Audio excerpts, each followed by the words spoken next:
I've always tried to look at the positive side with Dad. He was a good tradesman and craftsman, and what he did, he could do anything with his hands. He could sell fridges to Eskimos, but he wasn't stable. He was a two-bob millionaire, we used to call him, because if he had two bob, he'd shout for the bar. And he'd go home broke. Doesn't matter about the kids not having anything to eat. No, Dad wasn't. He's a good worker, but he wasn't a really good husband. I used to cop a fair bit from him. His belt or his back of his hand or whatever was close at hand. That's what I copped from him. I used to be terrified of him as a kid. What would he say to you?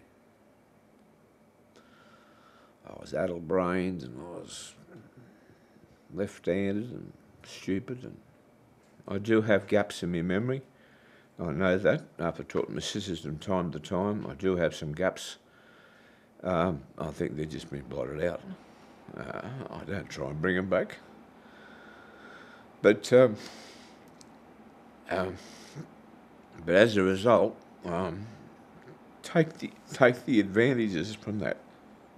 I set out not to have that ever happen. But facts are facts, and no, I can live with it now, and I have lived with a lot of years.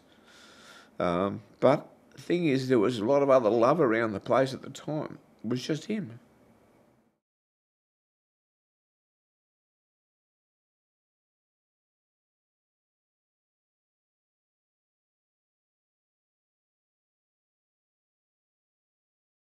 She was the strongest person I've ever met in my life. Mentally, I'm talking about. She's pretty strong physically too. I'll give you a story that was amazing. We lived at Garden Street, okay, when I was little, and I was only probably 3 months of age, when my mother was very concerned at the state of finance that she saw my father was in, because he'd come home at night time and complaining that they were falling behind, he wasn't paying his bills. My mother had never been used to that. She'd run a very big operation in Geelong for the ABC reception centre and restaurant for many years before she got married, and she was very strong with her systems and disciplines. So she thought she'd come in and find out what was going wrong with the shop. So I got the story from other people. She wheeled the pram with me in it into the shop from East Geelong into town, called into the shop. There were no men inside in the shop, just a couple of girls there. So she left the pram in the shop, walked out down the backyard looking for the men. She could see nobody. Then she heard voices coming from the kitchen. She walked in the kitchen, and there was my father sitting at the kitchen table with about 7 other Italian fruit shop proprietors playing cards. They had the cloth over the table, they had cards, they had beer, they had money and chips and things. And of course, you could hardly see them for the smoke, because everybody smoked in those days. My mother just blew a stack. She walked over to the table, I was told, grabbed the cloth, ripped it up. Beer, money, cards went everywhere. She abused all of them for being a lazy lot of loafers. Get back to your shops and look after your responsibility. And she said to my father, she said, "Tony, I'll see you at home tonight." And they tell me the wheels didn't touch the ground on the way home.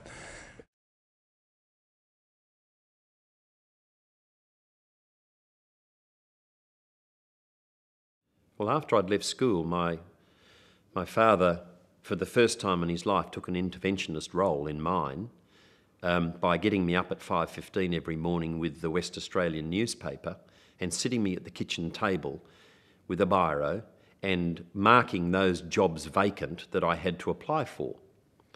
And he picked all sorts of terrible jobs that I had to apply for, which I found enormously demeaning. The fact that he would choose them.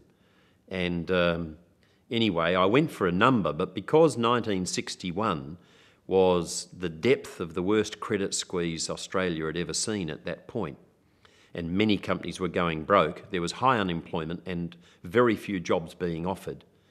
So I was trying to get a job at the worst possible time, and so the calibre of jobs that my father would circle with his ballpoint pen and insist that I go and apply for in person, because in those days you didn't send your CV to someone, you didn't email your application in, you didn't even ring up about it. You had to front up, knock on the door and go and get an interview.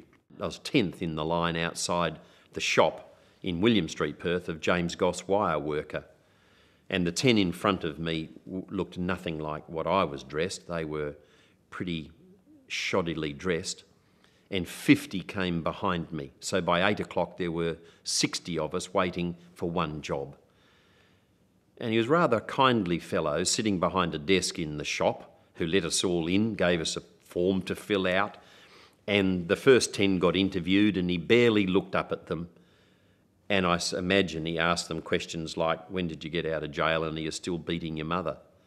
But when I turned up, he kind of looked up at me and said, what are you doing here? And I said, I've come for the job. He said, which job? I said, this job. And he said, son, this job's not for you. And pointing at the other unruly lot still waiting to be interviewed, he said, have a look at them. He said, whose idea was this to come for this job? And I said, my old man's. And he said, go home and tell him to learn some respect. I didn't, of course. I went out into William Street and thought, I'll never let this happen to me again. I felt like I had been lured into a situation or forced into a situation I didn't want to be in. And so as I stood out in William Street, thinking what's my next move, I resolved there and then two things. Firstly, that I would never be dependent upon someone financially like I was at that moment ever again, so I could be forced into this demeaning position. And secondly, I resolved that I'd prove to my old man that I was better than a bicycle messenger in a wire working shop. And thereby hangs my entire motivational force.